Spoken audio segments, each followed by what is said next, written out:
한국은행이 이달 금융통화위원회에서 기준금리를 0.25% 인하를 했습니다. 3년여 만에 긴축해서 완화로 전환을 한 건데요. 일반적으로 금리와 부동산과의 상관관계가 있다고 보죠. 이번 금리 인하는 어떤 영향을 미칠 수 있을지 손바닥 부동산에서 한번 짚어보도록 하겠습니다. 길고 길었던 고금리의 시기가 끝이 났다라고 볼 수 있을 것 같습니다. 기준금리가 내려간 거는 3년 2개월 만인데요. 그동안은 인상을 하거나 동결만 이어왔었죠. 이제 부동산 시장은 과연 어떻게 변화를 할까요? 일반적으로 금리가 내리면 부동산 시장은 반대로 화랑을 띠게 됩니다. 수억 원대에 달하는 부동산을 구입을 하면서 현금만으로 대금을 지불하는 경우는 없기 때문이거든요. 자금 조달 비용이 낮아지면 낮아질수록 매수 수요가 커지게 되고 이는 곧 시장의 화랑으로 이어진다라고 볼 수 있을 것 같습니다. 한국부동산원에 따르면 서울, 경기, 인천 등 수도권 아파트 값은 1월부터 7월까지 누적으로는 11.12%가 상승을 기록을 했습니다. 이는 부동산원 통계가 작성된 2023년 이후 최고치이기도 합니다. 이번 금리 인하가 집값에 어떻게 반응을 할지 관심이 모이고 있는데요. 의외로 전문가들은 당장 큰 영향은 없을 거라고 내다보고 있습니다. 이유가 뭘까요? 우선 당장 체감이 안 된다는 거거든요. 기준금리는 내렸지만 주택담보대출의 금리는 떨어지지 않고 있습니다.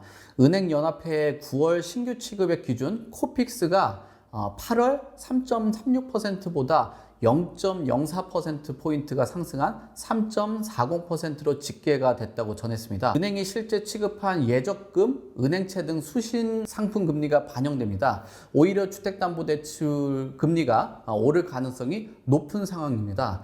이뿐만 아니라 정부는 서민이 주로 이용을 하고 있는 정책대출까지 손대려고 하고 있습니다. 지금은 잠정 유예된 상태지만 국토교통부는 디딤돌 대출에 대한 한도 축소 등도 추진을 할 방침입니다.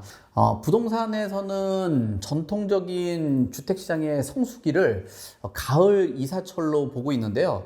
시장이 잠잠한 것도 이런 이유라고 볼 수 있을 것 같습니다. 지금 양극화가 더 심화될 것으로까지 전망들이 나오고 있는데요. 공급 부족 불안감과 또 공사비 인상으로 인해서 분양가가 오르는 만큼 수도권에서는 수요가 유지될 것으로 보고 있는데요. 지방에서는 회복이 요원합니다.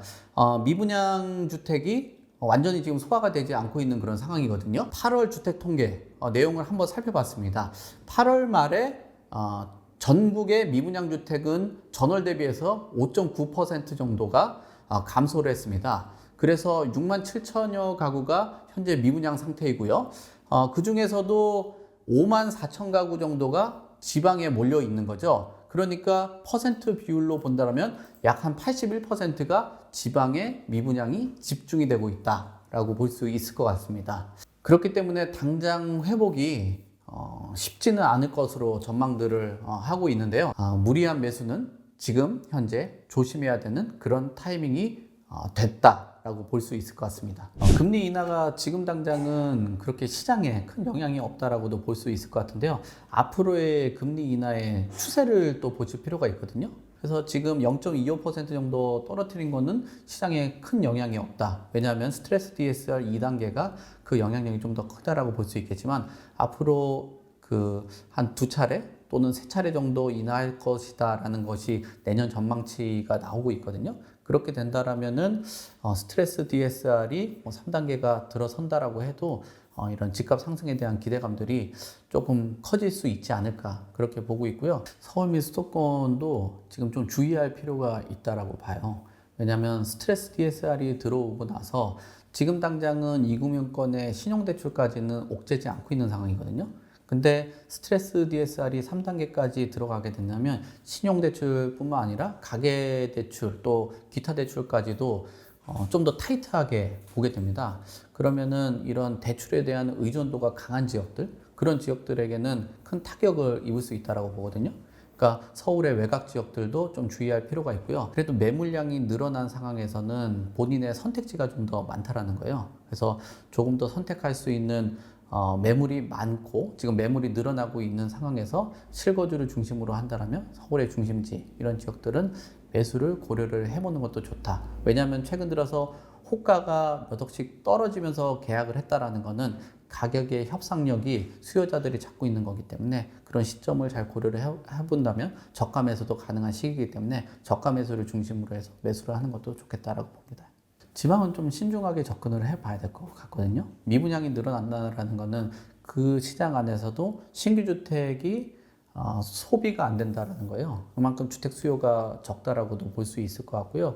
그 다음에 주택을 구매하려고 하는 주요 실수요 구매층들, 뭐 예를 들면 20대에서 40대 정도가 되겠죠. 이런 수요자들이 지방을 떠나고 있다는 거는 주의할 필요가 있다라고 봐야 되겠죠. 만약에 지방권에 매수를 한다라고 하면 지방권의 대도시들, 뭐 이런 지역들은 매수를 하는 게 좋을 것 같습니다. 지금 시그널로 본다라면은 금리 인하에 대한 그 시그널들을 우선적으로 봐야 되겠죠. 그 금리 인하라는 거는 우리나라의 금리가 아니라 미국의 기준금리를 어느 정도의 속도로 내리냐에 따라서 우리나라의 기준금리가 정해지는 것들도 있기 때문에 미국의 기준금리에 대한 시그널을 우선적으로 포착을 하는 게 좋을 것 같고요. 금리 인하를 한 차례, 두 차례 했는데도 경제 성장이 잘 되지 않는다라고 하면 정부에서 규제 정책에 대한 부분들, 또 금융 정책에 대한 부분들을 다시 한번 조이지 않고 시장에서 스트레스 DSR을 유예한다든지 뭐 이런 현상들이 나타나게 된다라면은